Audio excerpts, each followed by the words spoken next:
Suite de Jésus, nous continuons dans cette série. Et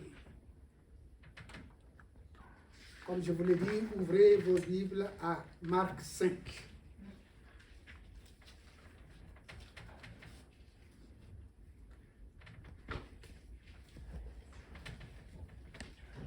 Marc 5. Les titres seront nombreux, mais vous choisirez celui qui vous accommode le mieux.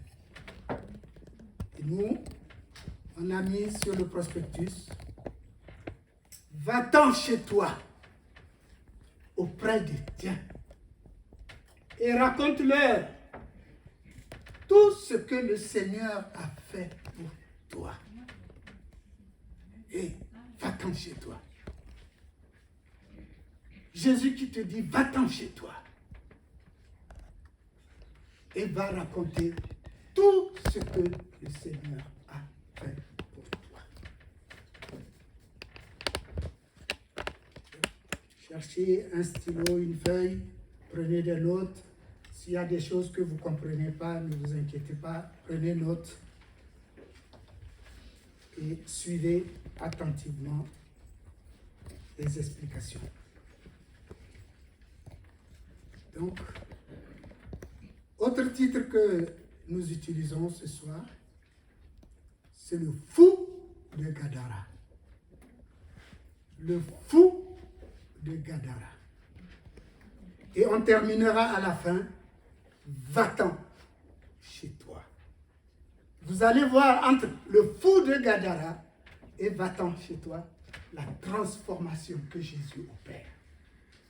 Le miracle que Jésus opère.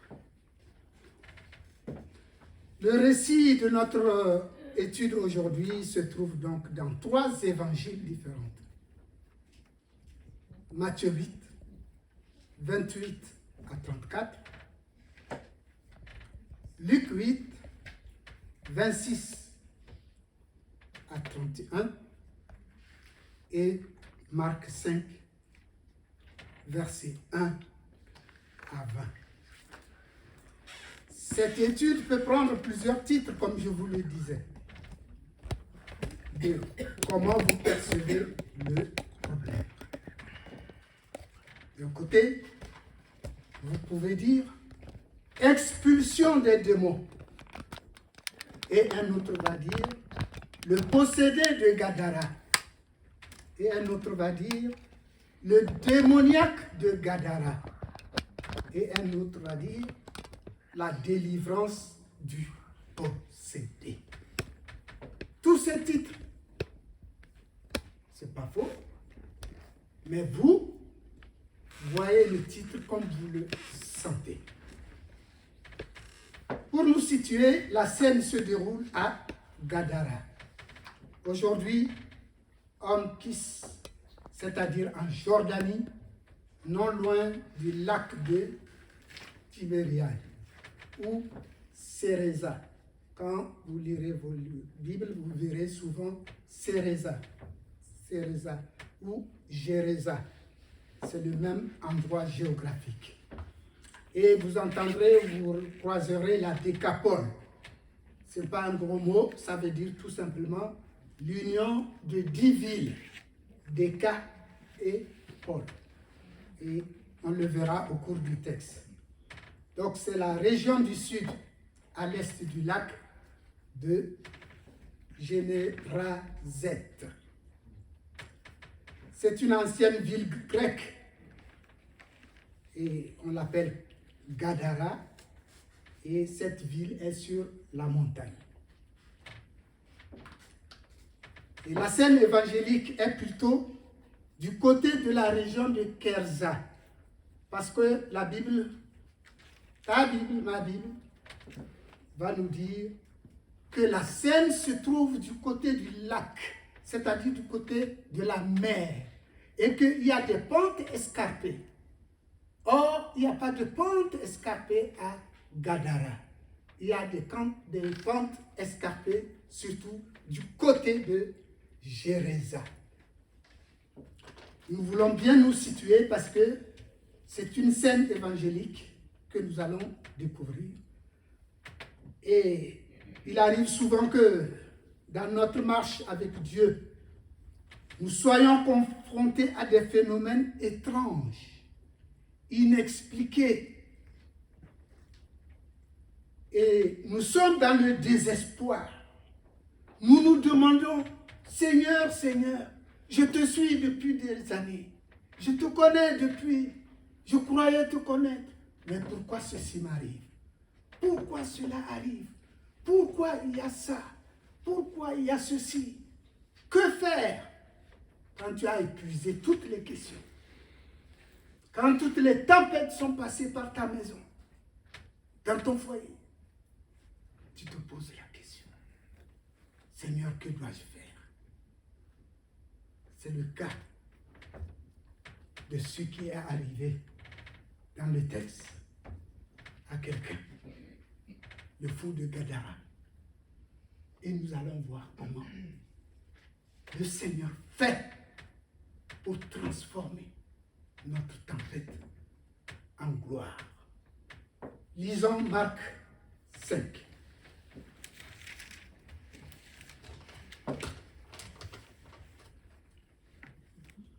Marc 5 nous dit, ils arrivèrent sur l'autre bord de la mer, dans le pays des Gadaréniens. Verset 2. Aussitôt que Jésus fut hors de la barque, il vint au-devant de lui un homme sortant des sépulcres et possédé d'un esprit impur. Verset 3. Cet homme avait sa demeure dans les sépulcres et personne ne pouvait plus le lier, même avec une chaîne. Verset 4.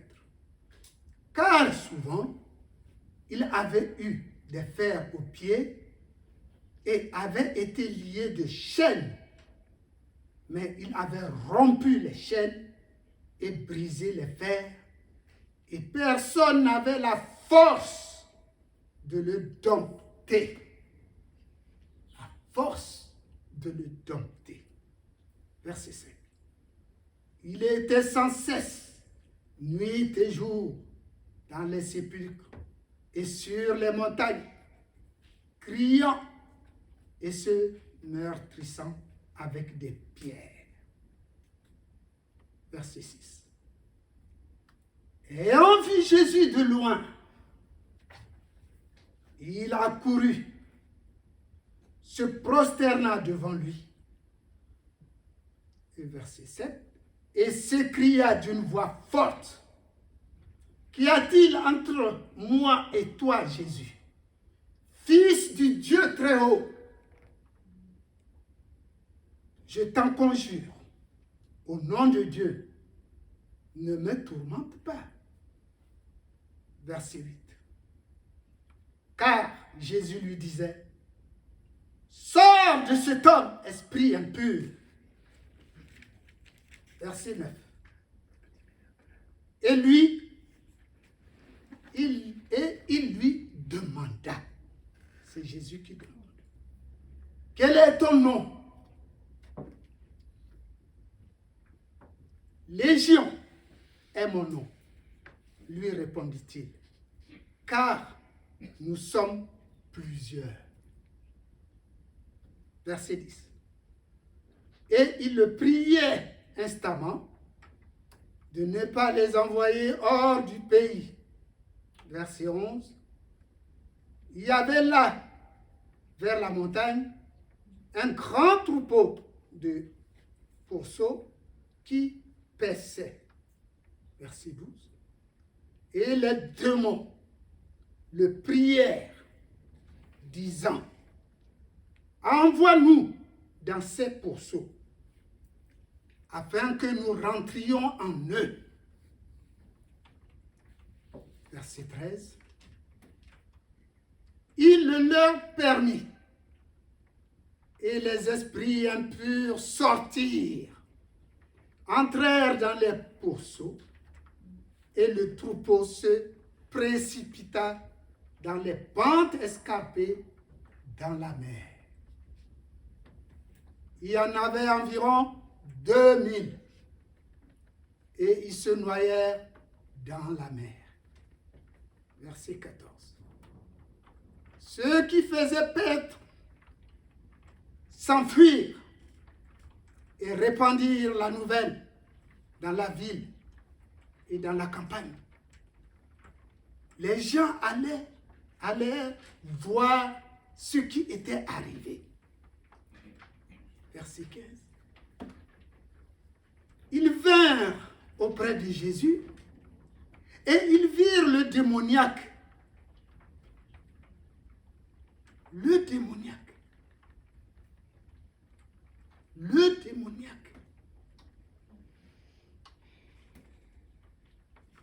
Celui de qui avait eu la légion. Il était assis, vêtu et dans son bon sens.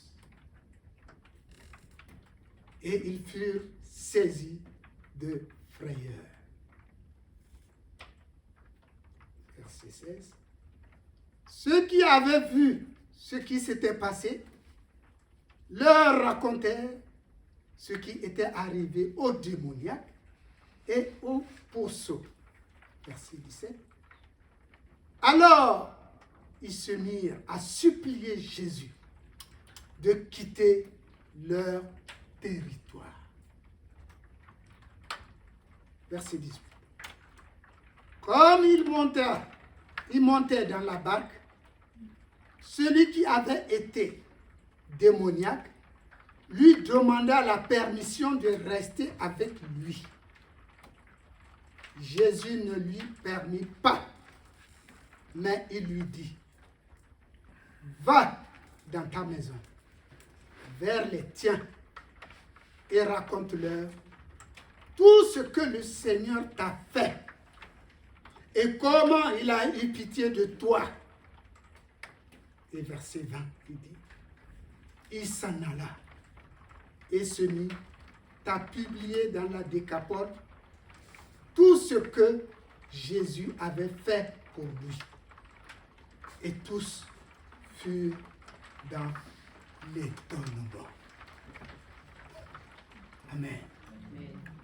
Dans l'étonnement.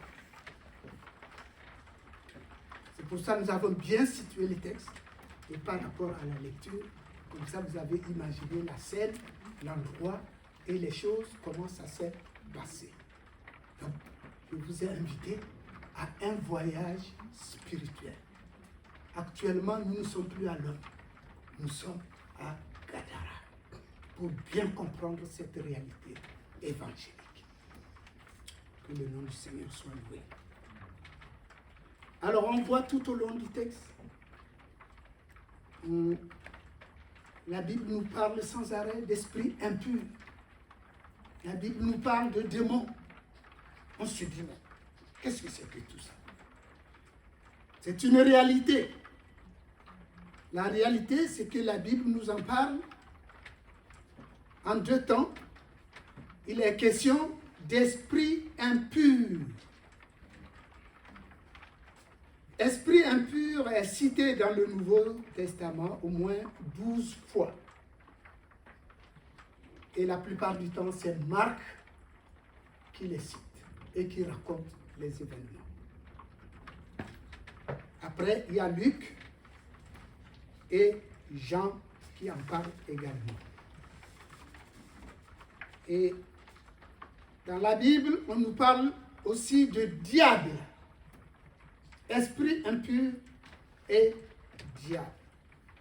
Et diable est cité au moins 30 fois dans le Nouveau Testament. Donc, c'est pour dire,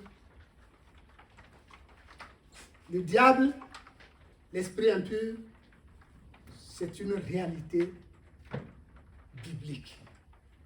Et quand nous lisons Éphésiens 6, verset 12, il est écrit, nous n'avons pas à lutter contre la chair et le sang, mais contre les principautés, les autorités, les dominateurs de ces ténèbres, contre la puissance spirituelle de méchanceté qui est dans les lieux célestes. Et cette méchanceté est véhiculée par des anges déchus qu'on appelle les démons, par les anges déchus qu'on appelle les esprits impurs. Les démons sont réels. Et dans Ephésiens 6, au verset 11, avant le 12, qu'on a lu tout à l'heure, l'apôtre Paul nous dit « Revêtez-vous de toutes les armes de combat pour résister contre ces esprits-là. » Un chrétien n'a pas peur, il y a une solution. Revêtez-vous des armes. Donc l'histoire du fou de Gadara montre que les démons sont réels. Une personne possédée devient dangereuse pour elle-même et les autres. Et Jésus a pris beaucoup de risques. La délivrance de cet homme a coûté cher à l'économie du village. Mais une âme a été sauvée. C'est pour cela que Jésus a dit à ses apôtres, allons de l'autre côté de la rive. Parce qu'il savait qu'il y a un combat qui l'attendait là-bas. Dieu accorde de la valeur à la vie. Jean 3,16. Jésus savait qu'un possédé vivait à cet endroit. Il fallait se rendre là-bas pour délivrer cet homme en captivité.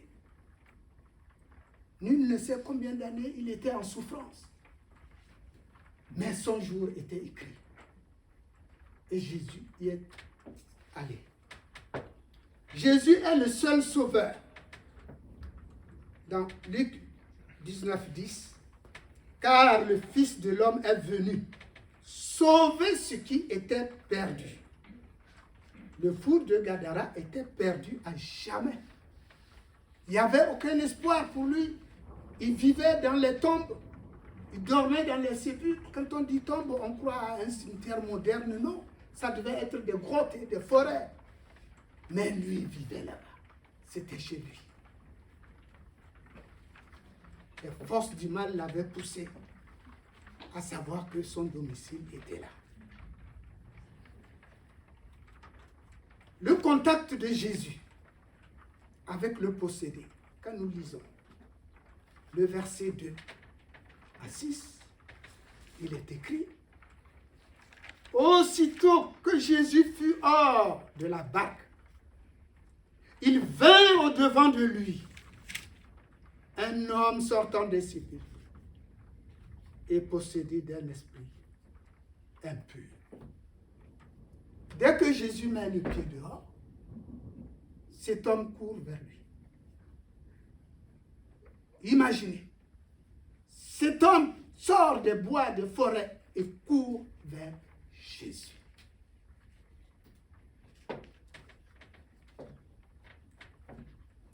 Donc, cette personne qui était possédée, elle avait une puissance surnaturelle.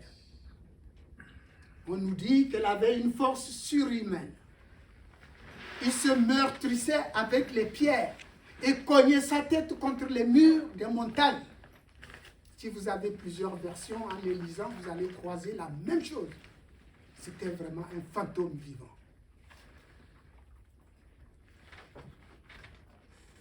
Et il hurlait. Il avait des blessures. Et il hurlait. Comme je disais, il est dangereux pour lui-même et les autres. Et il semait la terreur. Malgré la puissance des démons qui l'ont lié. Malgré la puissance des démons qui le possédaient. Quand il vit Jésus, il a couru se jeter à ses pieds. C'est la preuve de la divinité de Jésus, de l'autorité de Jésus. lorsqu'il y a une confrontation entre Jésus et les démons, c'est ce que nous lisons au verset 7 et 13, le démoniaque est venu à Jésus. Pourquoi il s'est jeté à ses pieds? Nous devons savoir que le démoniaque, les démons reconnaissent Jésus comme une autorité supérieure. C'est pour ça qu'il s'est jeté à ses pieds. Donc là, nous voyons qu'il y a un discernement de la part de ces esprits impurs. Un discernement des démons. Un discernement. Sur d'autres versions, ils disent que l'ayant reconnu de loin, il a couru et se jeta à ses pieds. Même au loin, le démon reconnaît Jésus. L'esprit impur reconnaît Jésus. La confrontation qu'il y a eu ici, les démons, la Bible nous dit, les esprits ont commencé à dire le Saint de Dieu. Qui leur a dit que c'est un Saint de Dieu? Et nous savons dans les lectures de Marc que à chaque fois il dit que tu es le Fils de Dieu. Et chaque fois que le démon dit tu es le Fils de Dieu, Jésus leur dit taisez-vous. Si vous lisez à travers la Bible, vous allez rencontrer toujours taisez-vous. Dans le vieux français, ça s'appelait rabrouer quelqu'un. Et c'est la spécialité de Marc. Jésus les rabroua. C'est-à-dire, tais-toi, ferme-la. En français ordinaire. Amen. Donc, dans d'autres miracles, ils disent le Saint de Dieu. Et maintenant, ils le reconnaissent en disant quoi dans notre lecture? Fils du Dieu très haut. Imaginez, Jésus qui passe, les démons qui lèvent les mains en disant oh, Fils du Dieu très haut. C'est-à-dire que c'est une puissance qui les dépasse, qui est au-dessus de tout. Et cela montre quoi ici? L'autorité de Jésus.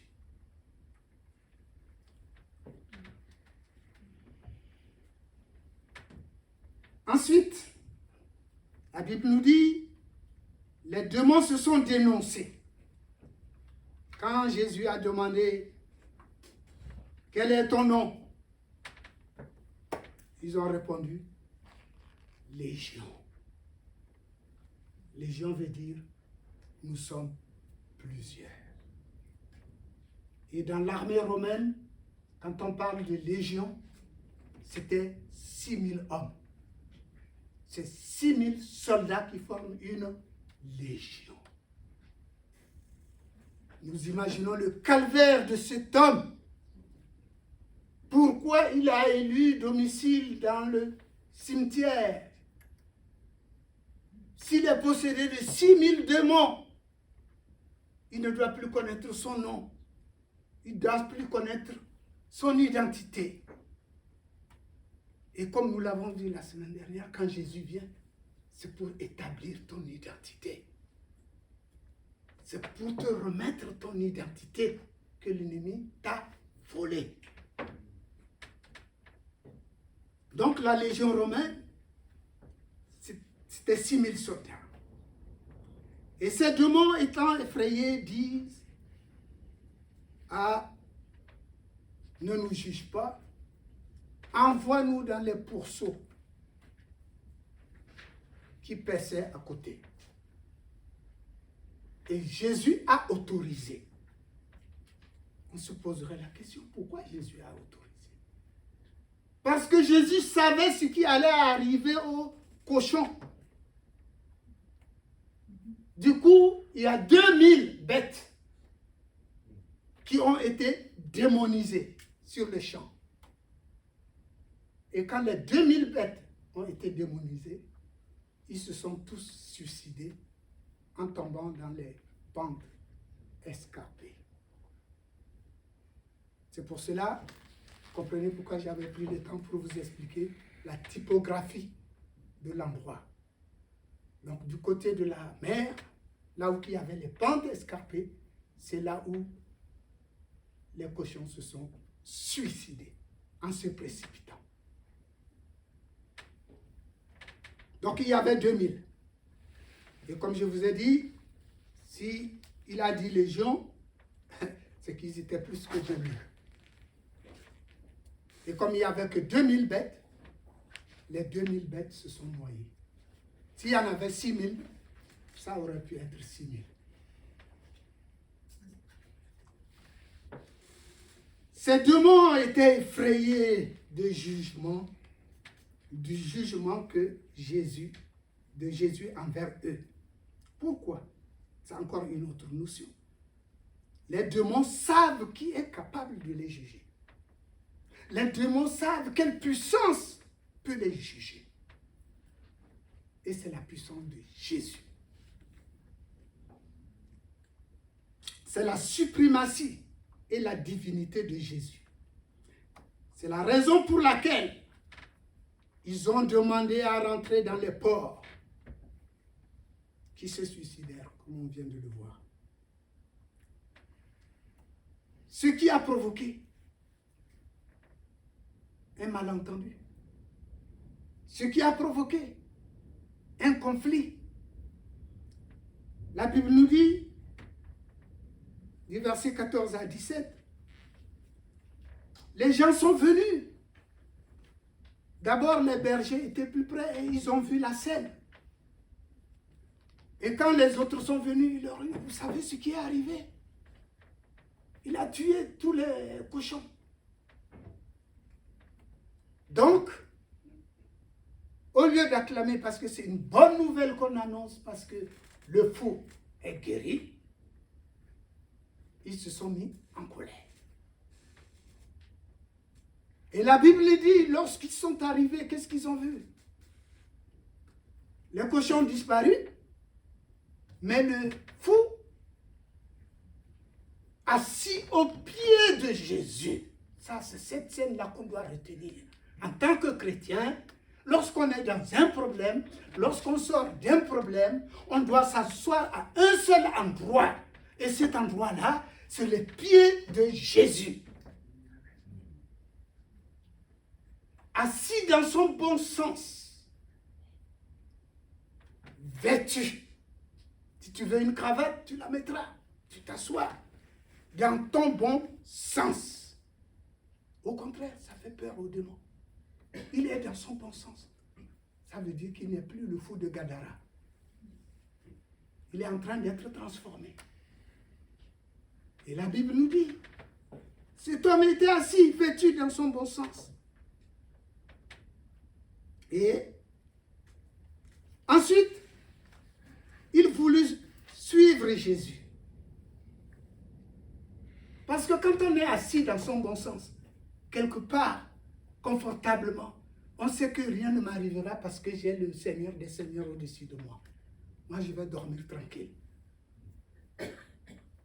Et après, il y a une petite séparation. Le Seigneur me dit, ah, je t'aime bien, mais il va falloir que tu regagnes les tiens.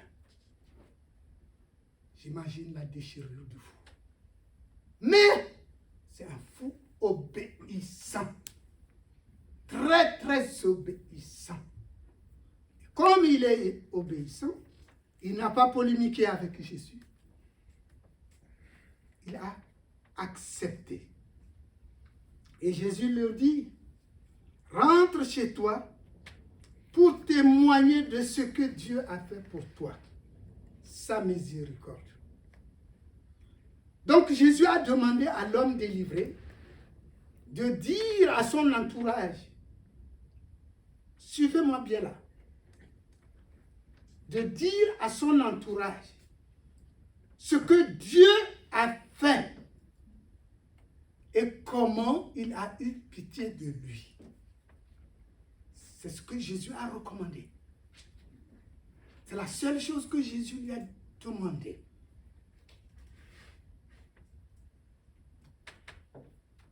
Et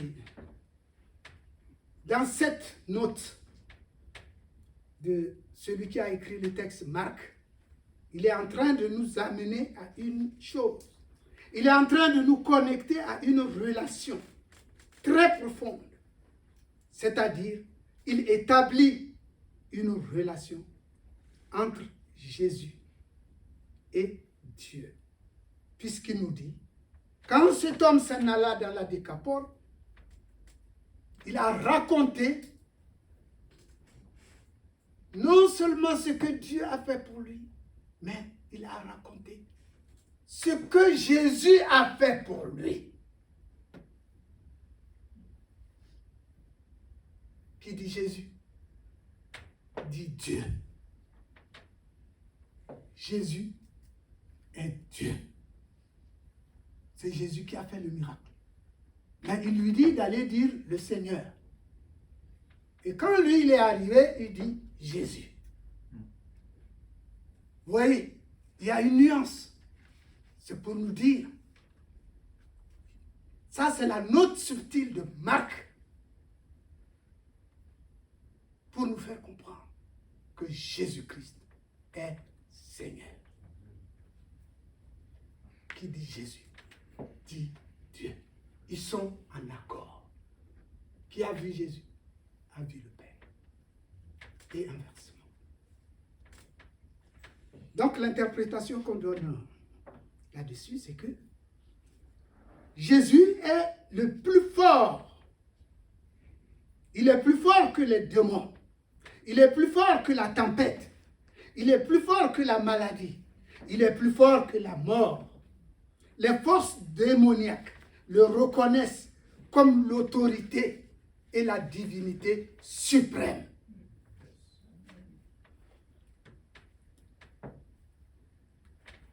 Cela veut dire, quand l'homme a été délivré, qu'est-ce qu'il a obtenu? Le salut. Qu'est-ce qu'il a fait? Il a obéi. Quand on obtient le salut, on devrait devenir très, très, très obéissant. Et c'est ce que le fou a fait. Moi, j'aurais été à la place du fou, j'aurais dit, ah non, non, non, non, non, non. Avant d'aller chez moi, là, il faut que je te suive pendant quelques jours. Il n'a pas fait ça, parce qu'il était obéissant. Il a exécuté ce que Jésus demandait exactement. Sans discuter.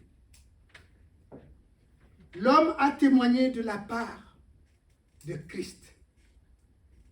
Mais qu'est-ce qui s'est passé? Comme je vous disais, les gens sont arrivés. Ils ont vu que leur économie, ils ont perdu 2000 cochons.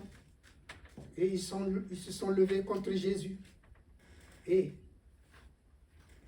ils ont commencé à dire à Jésus, puisque tu as détruit notre économie, tu n'as qu'à quitter notre territoire. On ne te veut pas. On ne te veut pas ici. Il ne se souciait pas de l'homme qui souffrait et qui dormait dans les cimetières. Que celui-là est délivré. Non, non, non, non, non. Mais nous avons perdu 2000 cochons. Et la Bible nous dit ici, nous devons refuser l'emprise de Satan sur nos vies. Parce que comme il est écrit dans 1 Jean 4,4, celui qui est en nous est plus fort que celui qui est dans le monde. Cette histoire de l'homme de Gadara, qu'est-ce qu'elle nous apprend? Une belle, merveilleuse histoire. Un pécheur perdu qui a été sauvé par notre Seigneur Jésus-Christ. Le Seigneur Jésus-Christ, il est toujours à la recherche des perdus. Et le choix de Gadara ici pour nous expliquer, cet homme, on ne nous a pas donné son nom, et ne nous a pas dit d'où il venait. Mais aujourd'hui, il est marqué dans la Bible. C'est lui qui est devenu le premier archevêque de la région, qui sort du tombeau pour devenir archevêque, représentant de Jésus-Christ. Donc cette histoire est en train de nous dire, quand Jésus a dit, allons de l'autre côté de la rive, c'est parce qu'il savait qu'il y a quelqu'un là-bas. Il savait qu'il y a quelqu'un de l'autre côté. Il fallait qu'il aille lui-même pour aller délivrer cet homme. Nous remercions notre Seigneur parce qu'il se préoccupe non pas de ce que nous possédons, mais de notre âme. Le Seigneur qui parcourt même les cimetières et les tombes à la recherche des perdus. Les perdus qui ont été abandonnés, qui ont été boxés, qui ont été mis de côté, qui ont été écartés de la société, qui ont été opprimés, qui ont été insultés, déshonorés, humiliés, oubliés par les proches. Cet homme, il avait peut-être une femme, il avait peut-être des enfants, il avait peut-être de la famille. Il n'est pas sorti de nulle part. Mais avec tout fait, ils ne l'ont jamais rattrapé. Ils ont considéré qu'il est perdu. Il est perdu. Mais pour Jésus-Christ, il n'est pas perdu. Jésus-Christ, il n'est pas perdu.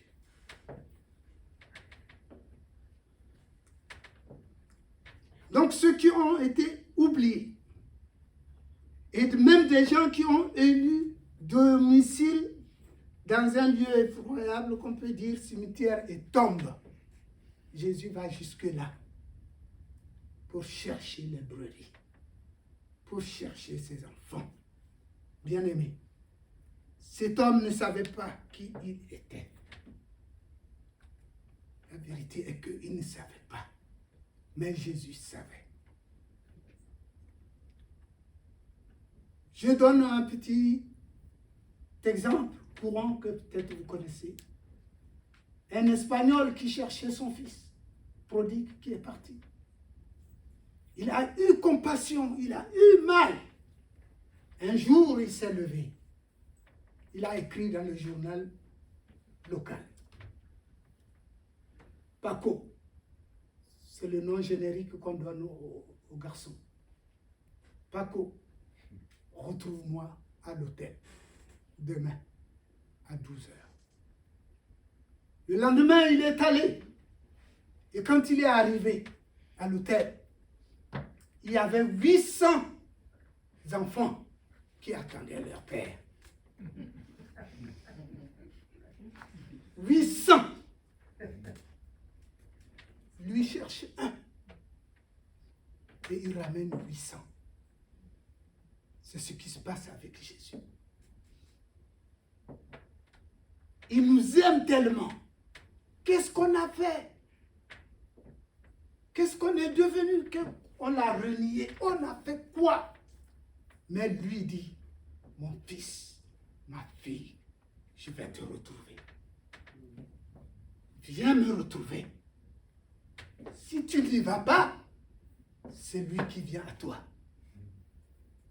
Et c'est ce qu'il a fait. Le fou ne savait pas conduire. Il ne connaissait pas, il ne savait pas où aller. On ne lui a pas demandé s'il y a une église à côté. Il ne savait rien. Mais Jésus a dit, moi je vais traverser les cimetières et j'irai à lui pour le ramener dans mon royaume. Si nous prenons l'histoire telle que nous venons de voir, plus l'histoire de Paco, nous allons commencer à nous dire quelle est notre marche avec Jésus-Christ. Pourquoi perdons-nous espoir? Est-ce que notre Dieu est trop petit pour lutter contre les démons qui nous perturbent? Notre Dieu est le plus fort.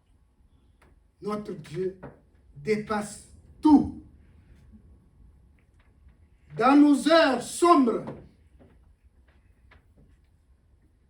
quand tu ne vois pas le chemin parce que tu es dans l'obscurité, quand tu ne vois pas la route parce que tu es noyé, tu as déjà vu la tasse aux 3/4 et que tu ne vois rien. Tu es seul, tu es sans force, tu n'as plus d'espoir. Tu ne peux rien par toi-même. Nous l'avons vu dans les tempêtes la semaine dernière. Quand tu arrives à ce stade-là, une seule solution, appelle Jésus. Si tu ne peux pas aller à lui, lui vient à toi. Et quand il vient à toi, il calme ta tempête. Quand il vient à toi, même s'il y a des difficultés, il marche sur l'eau en venant à toi. Même si tu es dans les cieux, il vient à toi même sans avion ni hélicoptère. Parce que pour lui, la gravité n'a pas de sens. Parce qu'il est le roi des rois, le Seigneur des seigneurs.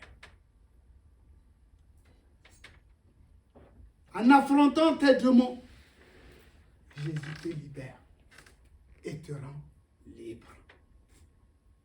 Et quand il t'a libéré, il te dit, ne t'assois pas là, ne me suis pas, rentre chez toi, retourne chez toi et dis ce que j'ai fait pour toi.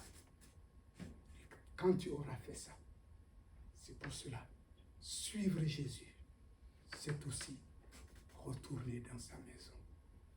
Amen. Amen. Éternel Dieu, nous te disons merci. Merci Jésus pour ton œuvre. Je proclame que je m'abaisse devant toi en m'identifiant à Jésus.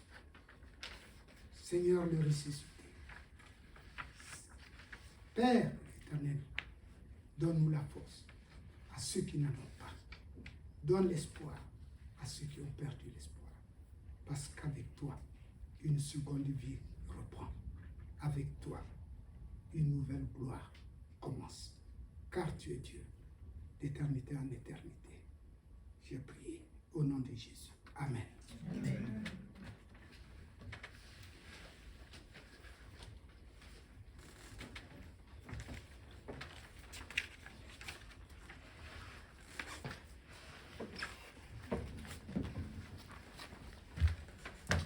Merci beaucoup Jean-Claude, merci